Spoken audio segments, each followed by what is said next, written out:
안녕하세요. 탈미드입니다. 이번 시간엔 General Rectification and Blemish, 영적인 의미에서의 고침과 상처 입음에 대한 일반적인 개론이 되겠습니다.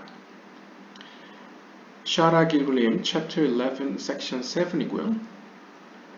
Tikkun for the Nefesh is accomplished through the performance of positive mitzvot, and blemish of the Nefesh is caused by transgression. But for the Ruach, the emphasis is on occupation with the Torah and its study. 네페시의 차원에서는 고침과 상처 입음이 긍정적인 계명을 지키면 상처를 회복하는 거고 고쳐지는 것이고, 부정적인 계명을 위반하면 상처를 입는 식으로 나타나게 됩니다. 하지만 루아흐의 차원에서는 조금 다른데요. 루아흐는 네페시의 차원보다 내적인 차원이죠. 그러다 보니까 토라 연구와 더 긴밀하게 관계되어 있고 토라 연구에 보다 강점을 주고 있습니다. 강조를 하고 있다는 것이죠. We will now explain rectification and blemish in detail. 자, 이번 섹션부터는 어떤 영적인 의미에서의 상처 입음과 고쳐짐에 대해서 보다 더 구체적으로 살펴볼 것입니다. We'll begin with the rectification of Nefesh that is from the world of Asiya, which is the lowest of all of them and enters into a person first at the time of birth. 보통 이 네페시는 세계와 연관시킬 땐 아시아계죠. 아시아 세계에서 비롯된 혹은 아시아 세계의 영혼을 우리가 네페시라고 부르고요. 아시다시피 네페시는 다른 파르츠프들에 비해서 가장 아래에 위치한 영혼 혹은 가장 아래에 위치한 세계입니다. 따라서 보통 이 네페시라는 영혼은 인간이 태어날 때 우선적으로 주어지는, 그러니까 태어남과 동시에 주어지는 영혼을 보통 네페시라고 표현합니다. 그러니까 인간의 가장 기본적인 영혼 혹은 영혼의 차원을 이제 네페시라고 하는 것이죠. You already know that no higher portion can enter until the lower part completes its tikkun. 이 글을 읽는 여러분들은 아시다시피 이 네페시라는 가장 기본적이고 가장 밑에 있는 영혼이 완성될 때까지는 더 높은 영혼, 즉 루아흐가 들어올 수 없다는 사실을 잘 알고 계실 겁니다. First, all the parts of the Nefesh that is from Asiya must enter and complete their tikkun. 따라서 가장 먼저 우선적으로는 아시아 세계에 속한 이 네페시라는 영혼이 먼저 인간에게 들어가고 인간 안에서 온전하게 고쳐져야만 합니다. 그래야지 그 다음 영혼이 들어올 수 있다는 거죠. Afterwards, 이렇게 고쳐졌을 때 the parts of the Ruach that is from Yetzirah can begin to enter with him. 그래서 이 네페시가 완전히 고쳐졌을 때 루아흐가 들어오게 되죠. 물론 이때 루아흐도 아직 고쳐져야 될 루아흐이기 때문에 여기서 parts of the Ruach라고 표현합니다. 이 예지라 세계에 속한 루아흐가 이 사람 안에 들어와서 고쳐나가기 시작하죠. When they are completed, 이렇게 네페시도 고쳐지고 루아흐도 고쳐지게 되면 그 다음으로 the neshama that is from Bria will begin to enter until everything is finished. 그리고 나서 이제 브리아 세계에 속한 네샤마 영혼이 들어와서 고쳐지기 시작하고, 네샤마가 완전히 고쳐지고 나서는 더 이상은 길굴이 필요 없다라고 이야기하죠. 그래서 완성되어진다라고 이야기를 합니다. 물론 이후에도 이제 하야와 예히다가 고쳐져야 되겠지만 하야와 예히다는 좀 네샤마랑 다르게 이불의 형태로든 혹은 다른 도움이 필요한 영혼을 고치는데 도와줌으로써 자신도 이제 영적으로 성장하는 약간 그런 형태로 나아가게 됩니다. However, 하지만 there are conditions and distinctions concerning all this as will be explained in this. the eighth gate, called the Gate of Reincarnations.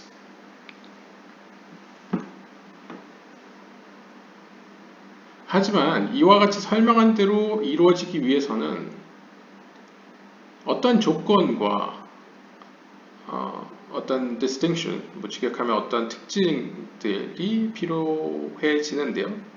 이것을 우리가 통칭 여덟 번째 문 혹은 called Gate of Reincarnations, 어떤 다시 태어남의, 다시 시작함의 문이라고 불려지는 이 여덟 번째 문에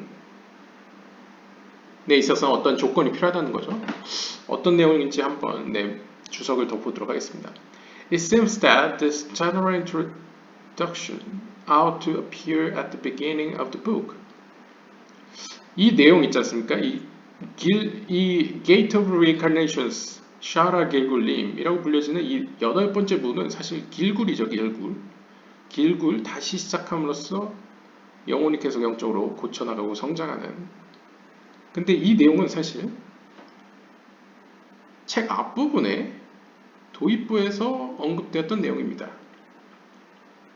However, 하지만 keep in mind what Reb Shmuel, the son of Rabbi Chaim Vital, the editor and redactor of the Eighth Gate, wrote in the beginning of this chapter.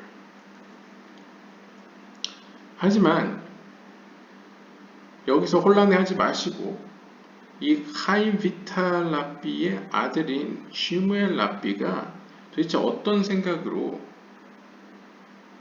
이 여덟 번째 문들 혹은 이 책의 도입부를 썼는지 한번 숙고해 보십시오. This chapter is a sort of abridgment of the entire subject of Gilgul. 어찌 보면 이번 챕터는 모든 이 길굴림이라는 주제를 아우르는, 그것들의 어떤 징검다리를 놓는, 연결시키는 혹은 어떤 총괄하는 내용이라고 볼 수 있겠습니다. Therefore, 따라서 it makes sense that this introduction appears here. 그러한 의미에서 이제 와서 어떤 길굴에 대한 이야기를 또 한다는 것은 이해 못할 바는 아닙니다. Nevertheless, 그러나 it is also worthwhile to keep in mind an important rule concerning all Torah knowledge.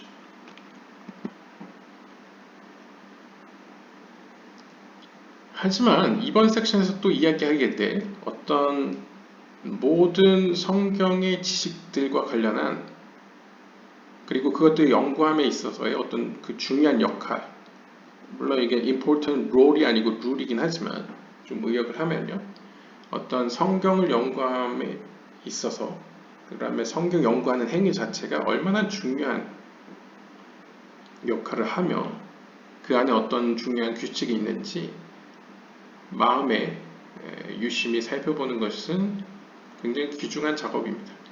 Subjects, descriptions, and stories of the Torah are not necessarily presented in a chronological order.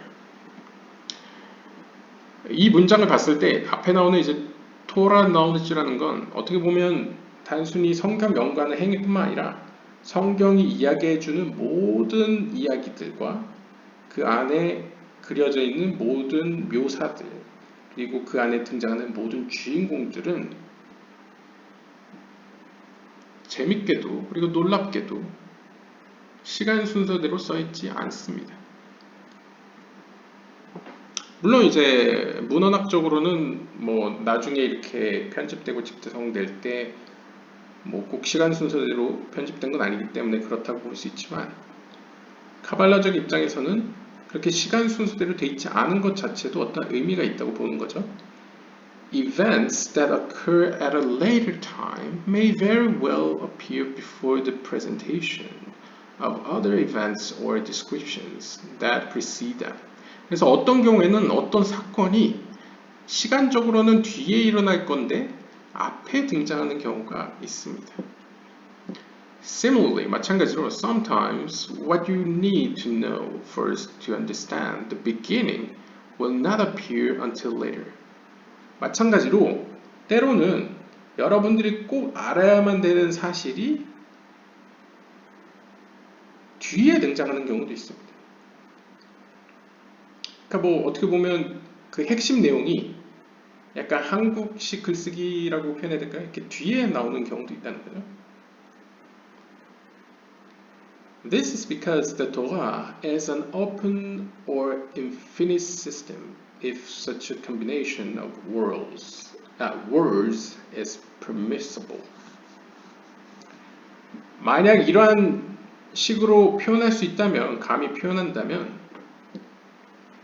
이렇게 토라가 시간 순서대로 써있지 않고 약간 뒤죽박죽해 보이고 가끔 중요한 내용이 뒤에 나오기도 하고 아니면 막 앞에 덜 중요한 게 앞에 나오기도 하고 뭐 섞여 있는 이유는 어떻게 표현하자면 이 토라라는 건 모두에게 열려 있는, 따라서 무한한 체계를 그 안에 함축하고 있기 때문이 아닐까 생각합니다. 주석가의 생각이요. 그러니까 무한한 가능성이 그 안에 있다는 거죠. The tikkun of a person who marries to the nefesh of Asiya is through the performance of positive mitzvot, whose number is 248.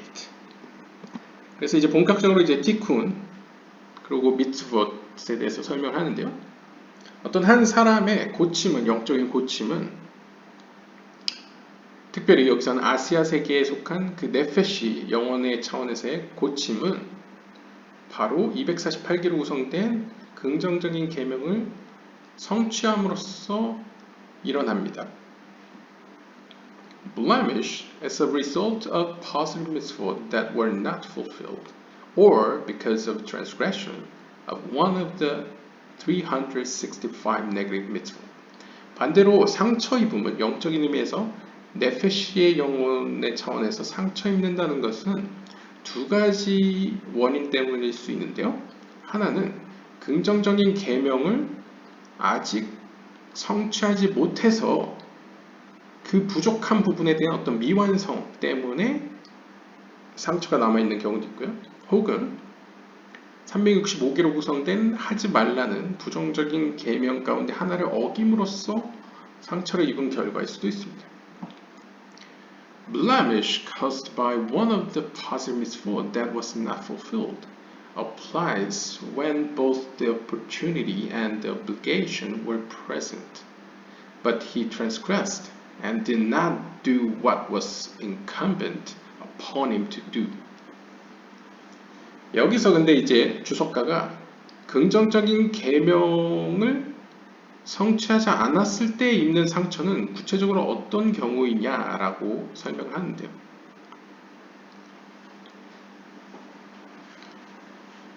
이 계명들 가운데에는 꼭 내가 해야만 하는 경우만 있는 게 아니고 상황이, 여건이 주어져야만 행할 수 있는 경우도 있죠. 그렇기 때문에 모든 계명이 하고 싶다고 해서 할 수 있는 건 아닙니다. 그래서 어떤 계명은 유대교적으로 표현하면요, 어떤 계명은 현재 상황에서는 성취할 수 없기 때문에 다시 시작하는 경우에 혹은 굉장히 시간이 흐른 다음에 성취되는 경우도 있죠. 그러한 경우들이 있기 때문에 여기서 이야기하는 긍정적인 계명을 성취하지 않음으로써 입은 상처가 적용되는 경우는 기회도 나에게 왔고 그것을 성취해야 되는 책임도 나에게 있는 경우를 이야기하는 것입니다. 즉 나는 그 계명을 성취해야 되는데 주변의 여건도 그걸 성취하도록 만들어졌다. 그런데 내가 그걸 선택하지 않았을 경우에 입은 상처인 것이죠. In the next section, the Ari will discuss mitzvot where the opportunity or obligation were not present. 자, 다음 섹션에서는 이제 예고죠. 다음 섹션에서는 이상루리아가 기회가 아직 오지 않았다거나 아니면 내가 그걸 지켜야 될 의무는 없는 계명에 대해서 이야기할 것입니다. 그러니까 쉽게 이야기하면 좀 더 추상적으로 이야기하면 하나님이 그때와 시기를 주지 않아서 계명을 지키지 않는 경우도 이야기한다는 것이죠. Occupation with Torah acquires ruach that is from Mitzrah, as will be explained. 자, 다음으로 설명할 것은 이제 예지라 세계에 속한 루아흐로서 이 루아흐는 성경 연구와 관련되어 있습니다. 물론 여기서 성경 연구란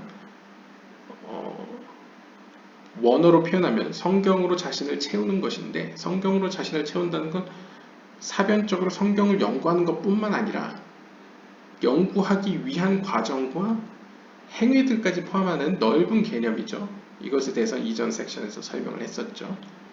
뭐 예를 들면 연구를 하기 위해서 연구하는 장소로 가려는 마음, 그리고 실제 연구소로 가는 행위, 그리고 연구하는 가운데 자신의 마음과 생각을 집중하는 행위, 이런 어떤 일련의 행위들이 다 포함되어 있고, 더 나아가서는 그것을 가지고 다른 사람을 가르치는 것 혹은 행위, 또 역시 이러한 토라 연구와 관련된 혹은 토라로 자신을 채우는 것과 관련된 것이라고 볼 수 있겠습니다. 바로 이러한 행위 플러스 생각 플러스 어떤 의지가 바로 루아흐를 고치는 것과 연관되어 있다는 것이죠. This statement is somewhat problematic and needs to be understood by broadening our conceptual categories. 이 루아흐에 해당되는 부분은 제가 앞에서 쭉 추가 설명을 했다시피 약간 이해하는 데 있어서 약간 문제점이 있습니다. 따라서 우리는 이것을 이해하기 위해서 좀 더 우리의 마음을 열고 어떤 이러한 토라로 자신을 채운다는 것에 대한 어떤 카테고리를 좀 넓게 할 필요가 있습니다. 여기서 아마 이전 섹션에서 설명했던 내용을 하는 것 같습니다. The Bnei Aharon has also pointed this out. 그래서 이제 Bnei Aharon도 이 점에 대해서 지적한 바 있습니다. For example, 예를 들어서 if occupation with Torah alone rectifies ruach, then a person who is working on his ruach should be exempt from the active performance of all the other mitzvot. 가령 예를 들면 이 토라로 자기 자신을 채우는 것을 단순히 사변적인 연구에만 제한한다면, 그리고 그 사변적인 행위만 루아흐를 고치는 데 영향을 끼친다면, 이 사람은 과연 루아흐를 고친다고 하면서 적극적으로 어떤 긍정적인 계명, 즉 뭐 이웃 사람을 돕고 그다음에 자신의 가족을 돌보고 뭐 여러 가지 행위 있지 않습니까? 어떤 행위적인 측면을 제외하고 아예 하지 않는다면 과연 이 사람을 완전하다 표현할 수 있겠습니까? To answer this problem, consider the following. 이 문제에 대한, 이 질문에 대한 답은 다음과 같습니다. It is the teaching of the Ari in Etz Chaim, chapter 40, verses 2. But the words quoted are those of the Bnei Aharon.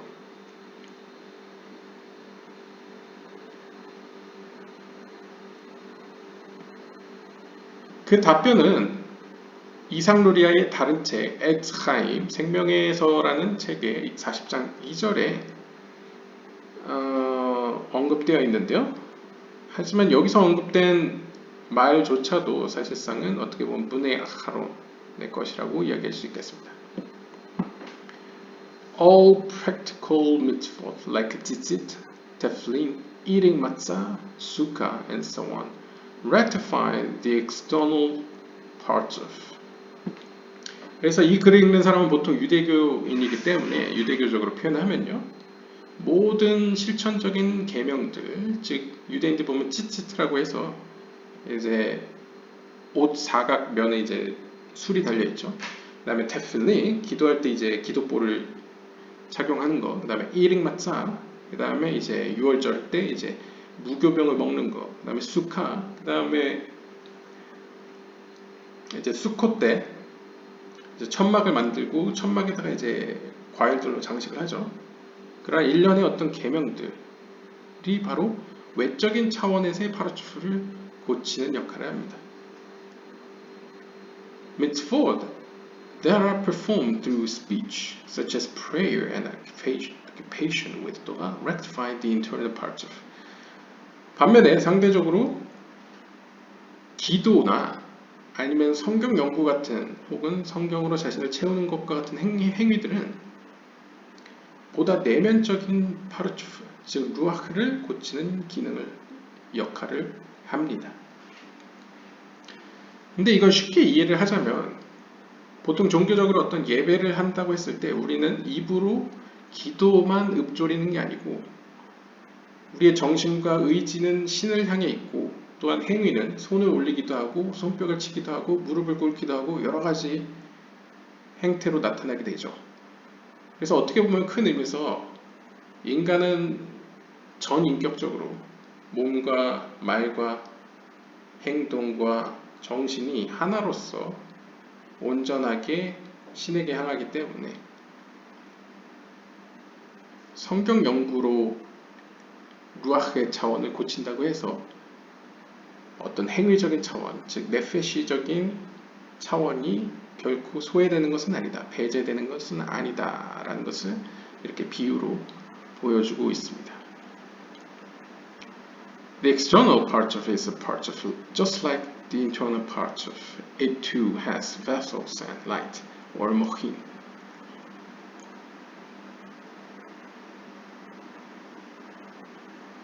이걸 카발라적인 용어로 풀어서 설명하자면 루아흐라는 보다 더 내적인 파르추프 뿐만 아니라 네페시라는 보다 외적인 파르추프 역시도 파르추프이기 때문에 그릇과 빛으로 구성되어 있습니다.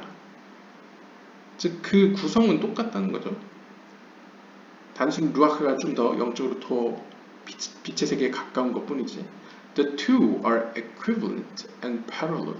따라서 이 두 파르추프, 즉 네페시와 루아흐는 사실상 그 형태나 또 영적으로 만들어진 그 유형에 있어서 거의 동일하고 서로 동등한, 평행한 파르추프 혹은 존재라고 표현할 수 있습니다. The only difference between them is one is external and the other is internal. 그 둘의 차이점이라고 한다면 단순히 하나는 밖에 있고 하나는 안에 있다는 것 정도입니다. 즉 영적으로, 카발라적으로 안에 있고 밖에 있다는 것은 우리가 전번 시간에 다른 영상에서 봤다시피 모든 파르추프는 어떤 평등한 관계로 피부와 근육과 뼈로 구성되어 있다고 표현했었죠.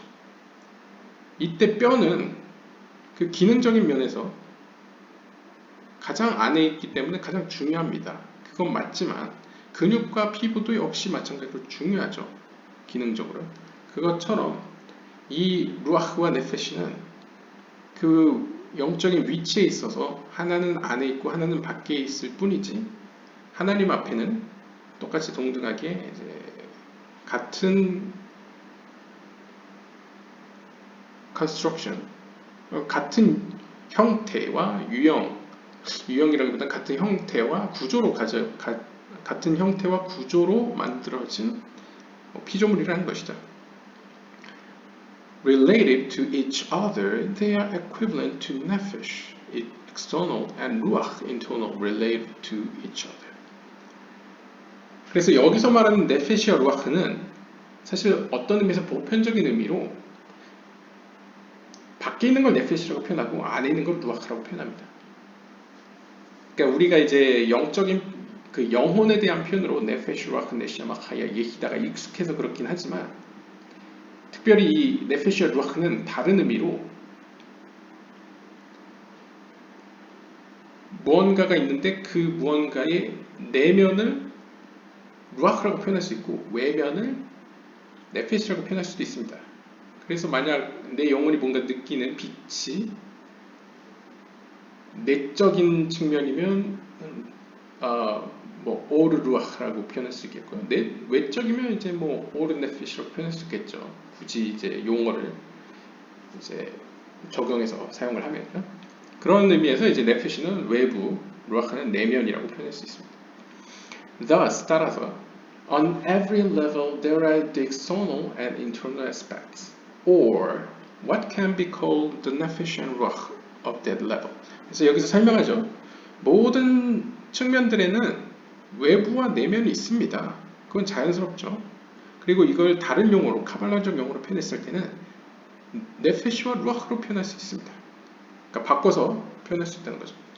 The nefesh, external, partzuf of any level is rectified by the performance of practical mitzvot, whereas the ruach or internal partzuf is rectified by the mitzvot pertaining to speech and thought. 그래서 이걸 인간의 영혼의 차원에서 설명을 하자면 인간의 외적인 측면, 즉 네페시의 차원 혹은 네페시의 부분은 실천적이고 행위적인 계명들로 고쳐지게 되고요. 반면에 루ach 혹은 내면적인 파르추프는 내면적인 차원은 말과 생각과 관련된 어떤 성경 혹은 토라로 자신을 채우는 것과 관련된 계명으로 고쳐지게 됩니다. 그래서 오늘은 이렇게 일반적인 의미에서의 고침과 상처 입음에 대해서 살펴보았는데요. 일단 결론에 있어서는 외적인 것은 행위를 통해 혹은 물리적인 몸을 통해, 내적인 것은 말과 생각을 통해, 결국 이제 인간의 관점에서 설명하는 겁니다. 영적인 것보다는요. 왜냐하면 사실 많은 명상가들이나 수도사들도 이야기하듯이 인간은 이 세상에서 몸을 가지고 있는 이상 몸의 습관, 몸의 욕구를 무시할 수는 없습니다. 그래서 우리나라에도 있는 비유처럼 어떻게 보면 이 몸의 욕구, 갈망을 말에 비유하기도 하죠. 그리고 우리의 어떤 영혼을 그 말에 올라탄 사람에 비유하기도 합니다. 사람이 깜빡 잠들기도 하면 말이 습관적으로 알아서 평소 가던 길로 가기도 하죠.